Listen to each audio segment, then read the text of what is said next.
Buenos días, buenas tardes, buenas noches. En este video vamos a hablar específicamente de fichajes en el fútbol europeo. A poco de que termine oficialmente la temporada, esto sucederá este sábado 10 de junio con el partido entre el Manchester City y el Inter que definirá al campeón de la UEFA Champions League, pero ya hay algunos fichajes definidos en los equipos más importantes del fútbol de Europa y algunos de ellos son verdaderamente importantes. En este video vamos a repasar una compra que se hizo por más de 100 millones de euros de uno de los clubes más relevantes de todo el mundo. Vamos a repasar también una incorporación de uno de los equipos ingleses más importantes que ha decidido incorporar a un futbolista de otro conjunto inglés que tuvo una buena temporada pasada. Y también vamos a mencionar cómo el PSG de a poco empieza a reconstruirse tras las salidas de Lionel Messi y Sergio Ramos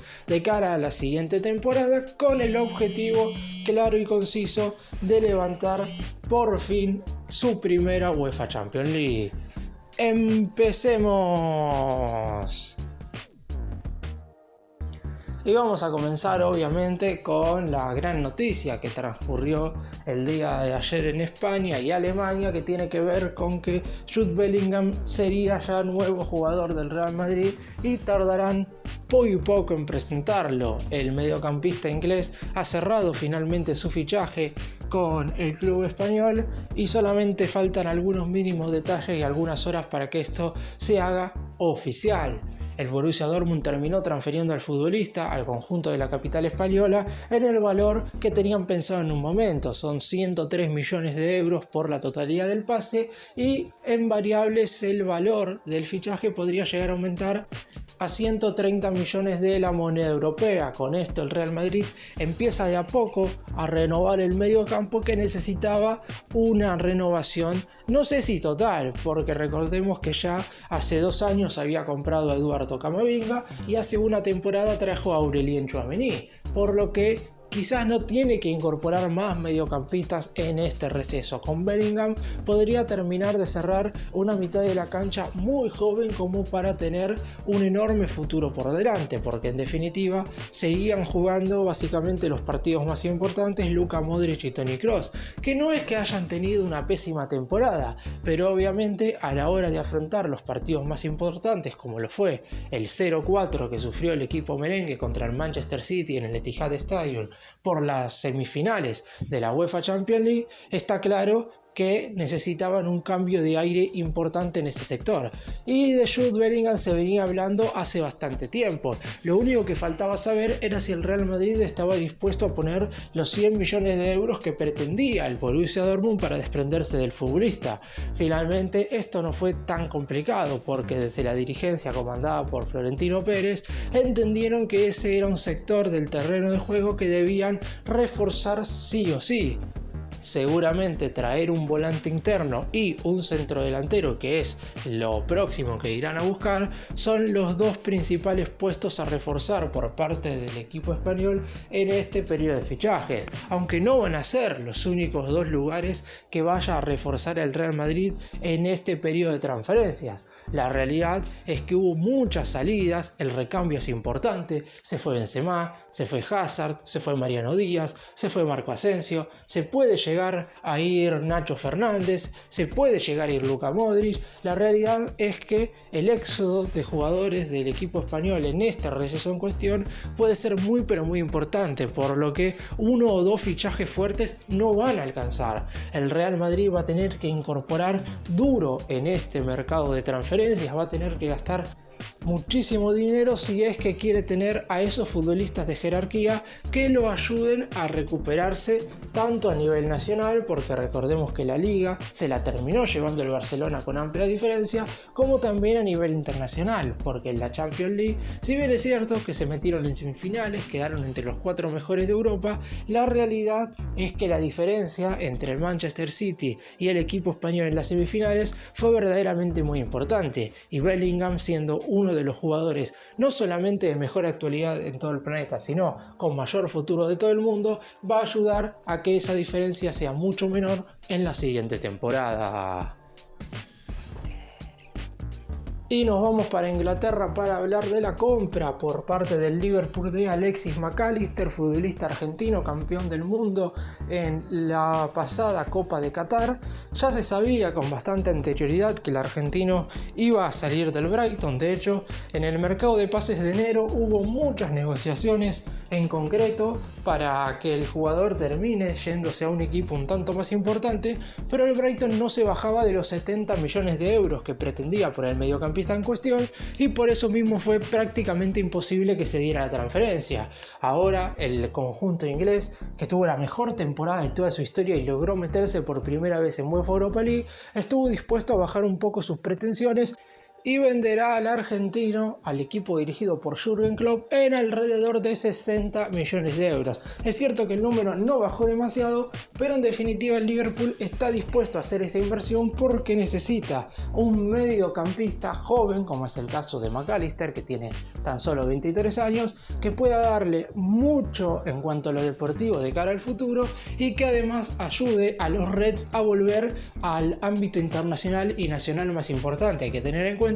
que el Liverpool tuvo un correcto cierre de temporada, pero la realidad es que quedó eliminado en octavos de final de la UEFA Champions League contra el Real Madrid con un contundente global 6-2. Recordemos que empezó ganando 2-0 el partido de ida en Anfield y lo terminó perdiendo 5-2, y después en el Santiago Bernabéu no hubo nada que hacer, no hubo lugar a la hazaña y terminó cayendo por la mínima, por 1-0. Lo único que se puede rescatar del Liverpool en esta temporada es la goleada 7-0 al Manchester United, siendo la mayor goleada en toda la historia del clásico más importante del fútbol inglés. Después de eso, lo del Liverpool en general ha sido pobre. Quinto lugar en la Premier League, sin posibilidad de jugar Champions en la siguiente temporada, por lo que se está preparando para jugar la UEFA Europa League y obviamente ganarla. Tiene la obligación de levantar ese título, el segundo más importante a nivel clubes en Europa.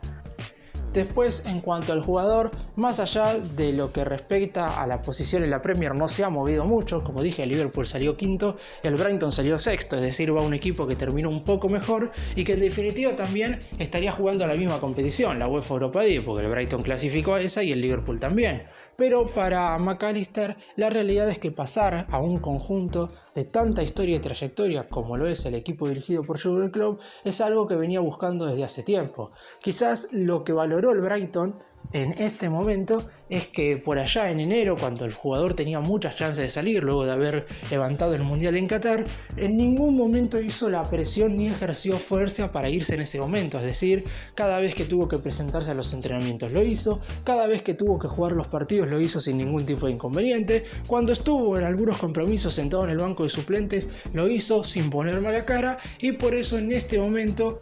los dirigentes del club en cuestión lo beneficiaron con esta transferencia, algo que también está claro, va a ayudar al Brighton, que no quiere desarmarse de manera tan potente de cara a la primera competición europea que van a disputar en toda su historia, pero sabe también a su vez que estos 60 millones de euros que entrarán por Mac Allister les servirán para reforzarse en ciertos sectores del terreno de juego. Y el que también se está reforzando es el Paris Saint-Germain, el equipo francés con los dirigentes cataríes a la cabeza. Y luego de haber confirmado las salidas tanto de Lionel Messi como la de Sergio Ramos, dos jugadores experimentados que acaban sus contratos el próximo 30 de junio y ya no van a renovarlos, están en búsqueda de futbolistas, sobre todo jóvenes, para intentar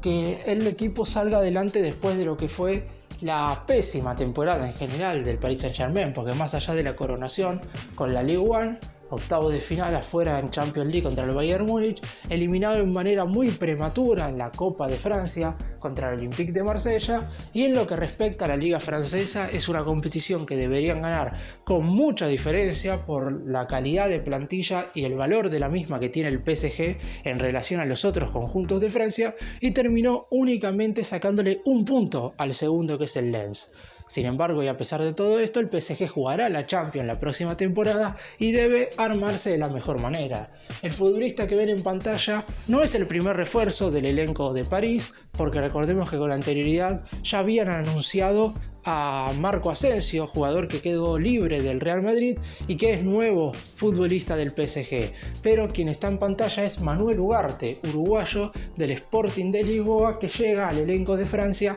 a cambio de 60 millones de euros. Quizás en lo que respecta al nombre en cuestión, no es la incorporación más rutilante, pero lo que sí es importante es que no únicamente el PSG estaba en búsqueda de este futbolista y no es el único equipo que había ofertado por el centrocampista sudamericano. Conjuntos como el Chelsea, equipos como el Manchester United también habían realizado ofertas concretas y formales al equipo de Portugal para quedarse con el jugador en cuestión, y terminó siendo el PSG el que realizó el ofrecimiento más fuerte e importante de todos y se terminó quedando con el futbolista.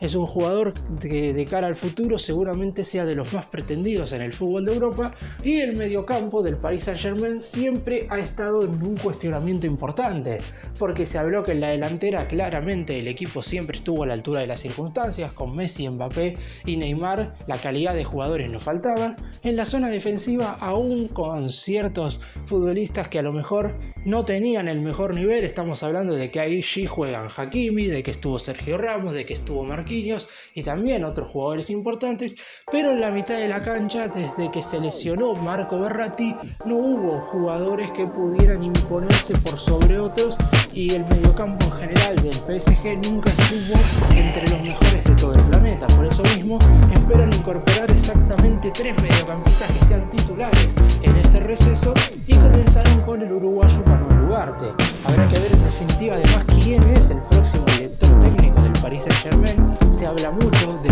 Nagelsmann, el ex entrenador del Bayern de Múnich y del Leipzig, porque Christophe Galtier no continuará al frente del conjunto en cuestión, y por eso mismo habrá que ver quién dirige en definitiva a este futbolista uruguayo que llega al PSG, repito, por una transferencia proveniente del Sporting de Lisboa a cambio de 60 millones de euros. El mercado de pases recién se está empezando a mover, todavía no estamos conscientes de todas las transferencias que se van a realizar en este receso en cuestión. El último año, como la temporada se vio partida a la mitad por el Mundial de Qatar, muchos equipos decidieron no realizar un enorme gasto. Está claro que algunos sí lo hicieron, por ejemplo el Chelsea entre los dos mercados gastó alrededor de 500 millones de euros, pero la realidad es que hubo otros que no hicieron enormes transacciones. Sin embargo, en este receso en cuestión hay algunos equipos como el Real Madrid, como el PSG, como el Manchester United. Podemos meter también en esa misma bolsa al Arsenal, que sí o sí deberán, si quieren estar a la altura en la siguiente temporada, realizar un gasto muy importante y además elegir bien a los refuerzos. Esto es clave, porque el Chelsea, como ya sabemos lo que le pasó, gastó esa enorme cantidad de dinero, una enorme cantidad de euros, y en definitiva nada le salió bien. Tuvo una temporada pésima, por lo que el mercado de fichajes es donde se empieza a ganar la temporada.